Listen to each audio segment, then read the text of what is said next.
वही है, वो तेरा रब है, वो तेरा अल्लाह है। এবার বলেন কথা ঠিক আছে কিনা আমার?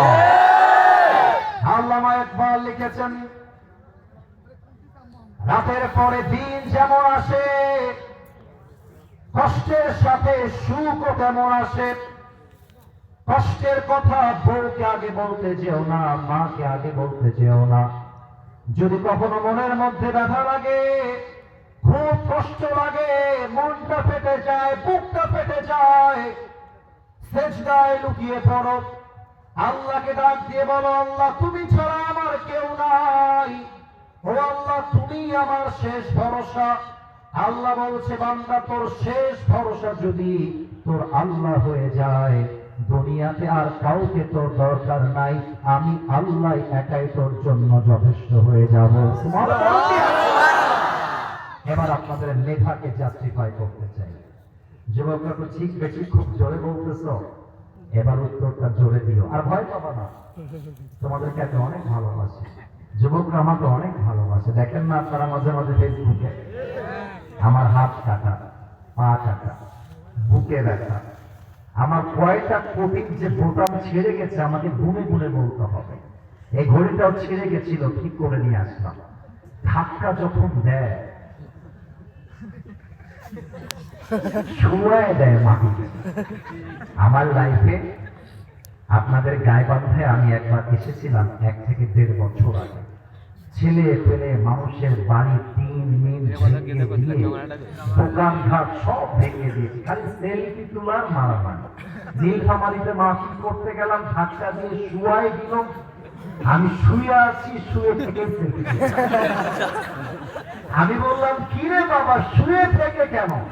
বলছে, হুজুর আমার বউ বলেছে তুমি সেলফি না তুললে তোমার বাড়িতে ভাব হবে না। বউয়ের আবদার রাখছে, আমার জীবনের উপরে হামলা।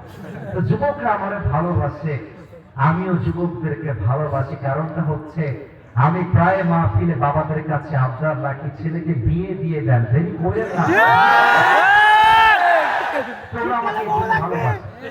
আমি মাঝে মাঝে বলি কি জানেন, আমাদের চরিত্র আইফোন দিয়ে ঠিক হবে না, আমাদের চরিত্র R15 দিয়ে ঠিক হবে না।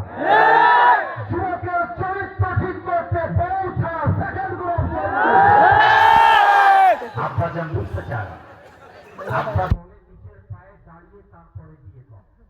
কিন্তু আমার মনে হয় একজন মেয়ে যদি টাকার বস্তাওয়ালা যুবক খোঁজা বাদ দিয়ে দেয়, আর মেয়ের বাবা যদি সরকারি চাকরিজীবীওয়ালা যুবক খোঁজা বাদ দিয়ে দেয়, 90% যুবকের বিয়ের রাস্তা সহজ হয়ে যায়।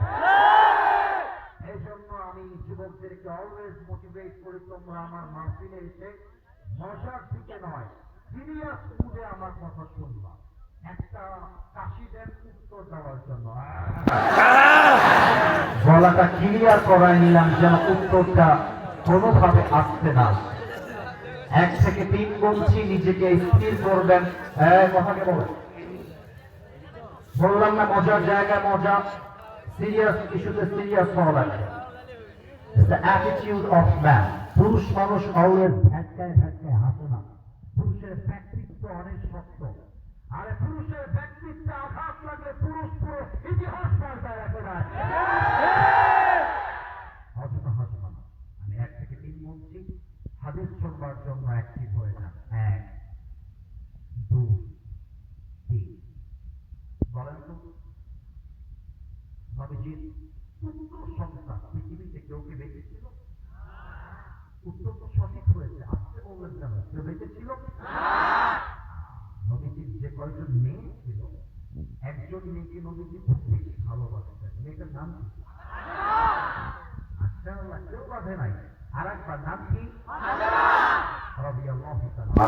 লাস্ট কোয়েশ্চেন, শেষ ভালো যাক, দেখা যাক। বলেন তো, ফাতেমার সঙ্গে নবীজি যাকে বিয়ে দিয়েছিলেন সেই বীর পুরুষের নাম কি ছিল? মাশাআল্লাহ, একটাও বাধে নাই। তার মানে বোঝা যাচ্ছে আমার সামনে কোনো আনস্মার্ট পিপল বসে নেই, সব আমার সামনে স্মার্ট পিপল বসে আছে। আলী রাদিয়াল্লাহু তাআলা আনহুর বুকে তাওয়াক্কুল কথা, এই হাদিস আপনার কলিজায় আঘাত লাগবে যে তাওয়াক্কুল মানে কি, আল্লাহ ভরসা কাকে বলে। এই একটা হাদিস আপনার পুরো এন্টায়ার লাইফকে চেঞ্জ করে দিবে। একটা হাদিস শোনেন, আমার দিকে তাকান। আলী রাদিয়াল্লাহু তাআলা পাতা কত বেশি, তাওয়াক্কুল কত বেশি, একটা হাদিস বলছি, মনোযোগ দিয়ে শুনবেন। উহুদের যুদ্ধের পরে, বদরের যুদ্ধের পরে আল্লাহ রাব্বুল আলামিন মুসলমানদেরকে এক বিশাল বিজয় দিলেন। এমন একটা বিজয় মনে হচ্ছিল পুরো বিশ্বে ইসলামের রাজ কায়েম হয়ে যাবে। গোবিন্দগঞ্জবাসী, আমার মনের বিশ্বাস আগামীতে কালেমার পতাকা জাস্ট বাংলার সংসদে নয়, আমার বিশ্বাস কালেমার পতাকা আগামীতে আমেরিকার হোয়াইট হাউসে পৌঁছায় যাবে। কোন একদিন এদেশের আকাশে কালেমার পতাকা দুলবে, সেদিন সবাই খোদাই বিধান পে দুঃখ বেদনা ভুলবে। ঠিক বলে, সেদিন আর হবে না হাহাকার, অন্যায় জুলুম অবিচার, থাকবে না অনাচার দুর্নীতি কদাচার, থাকবে না অনাচার দুর্নীতি কদাচার, সকলেই শান্তিতে থাকবে। সেদিন সবাই খোদাই বিধান পে দুঃখ বেদনা ভুলবে। একটা লাইন যদি ইসলামকে ভালোবাসেন, যদি গাইতে পারেন, একটা লাইন আমার সঙ্গে সবাই মিলে গাইবেন। গান আমার সাথে। কোন একদিন এদেশের আকাশে কালেমার পতাকা দুলবে, সেদিন সবাই খোদাই বিধান পে দুঃখ বেদনা ভুলবে। ঠিক না বলেন? ওদের যুদ্ধের পরে, বদরের যুদ্ধের পরে আল্লাহ রাব্বুল আলামিন মুসলমানদেরকে একটা বিজয়ী অ্যাটিটিউড দিলেন।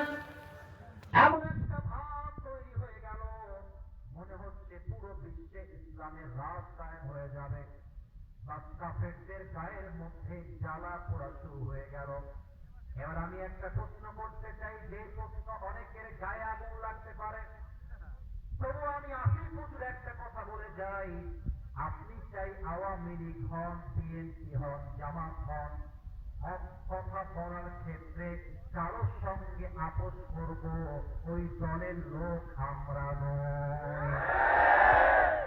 বলেন তো, আজও ইসলামের বিজয় দেখলে অনেকের গায়ের মধ্যে জ্বালা পোড়া শুরু হয়ে যায়, এমন লোক বাংলাদেশে আছে না? না আছে। আপনারা দেখেছেন কি না আমি জানি না, আমার কোনো একটা ওয়াজে কোনো একজন নেতা আমাকে বাধা দিয়েছিল, দেখেছেন?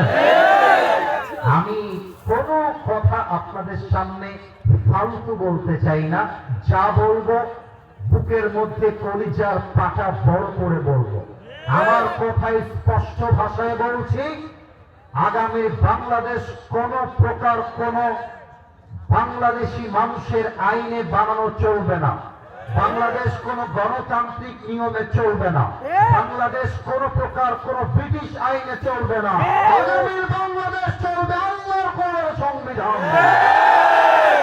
এই কথা শুনলে গা যদি জ্বলে যায়, আপনি যাই হন না কেন, আপনি আসলে মুসলমান হতে পারেন না। ইসলামের বিজয় দেখে কাফেরদের গায়ে জ্বালা পোড়া শুরু হয়ে গেল। কাফেররা প্ল্যান করলো, মদিনাকে আমরা মানচিত্র থেকে মুছে ফেলবো। গায়ে বাংলাবাসী, কথা আমি জোরে বলি কিংবা আস্তে বলি, আমার কথা কি বোঝা যায় নাকি? মদিনাকে আমরা মানচিত্র থেকে মুছে ফেলবো, যাতে করে ইসলামের বিজয়টা না হতে পারে। এবার আমার দিকে তাকান। আমি যেই যেই হাত তুলব সেই সেই হাত আপনারা চাতক পাখির মতো দেখবেন। এটা আমার ডান হাত। Look at my right hand. হাত তুলতে হবে না। আমার ডান হাত দেখা যায়? কথা না বললে অসম্ভব। দেখা যায়? একটু ডান দিকে সবাই তাকান। Everybody look at the right side. এখানে একটা বিশাল লম্বা পর্দা এখান থেকে নিয়ে শেষ পর্যন্ত দেওয়া আছে। এই পর্দা কি দেখা যায় নাকি যায় না? আমার দিকে দেখা যায় নাকি যায় না? এই পর্দা হচ্ছে ডান দেয়াল। আমি নাম দিলাম ডান দেয়াল। এবার আপনাদের পালা। কি দেয়াল? এবার বাম দিকে তাকান। এই পাশে একটা পর্দা আছে না নাই? এটা বাম দেয়াল। বলেন না নাম কি দেয়াল? পেছনেও দেখেন পর্দা দিয়ে ঢাকা। এটা হচ্ছে পেছন দেয়াল। বলেন সবাই কি দেয়াল? কেন বললাম? এবার আসেন, let's come to the main point. Medina এমন একটা শহর ছিল, এই শহরে যদি কেউ ঢুকতে চায় একটা রাস্তা ওপেন ছিল, বাকি সব রাস্তা দেওয়াল দিয়ে ঘেরা। কেউ চাইলেও এন্ট্রি নিতে পারবে না। কথা কি বোঝা যায় নাকি যায় না? না বললে বোঝাবে না। বোঝা যায় নাকি যায় না?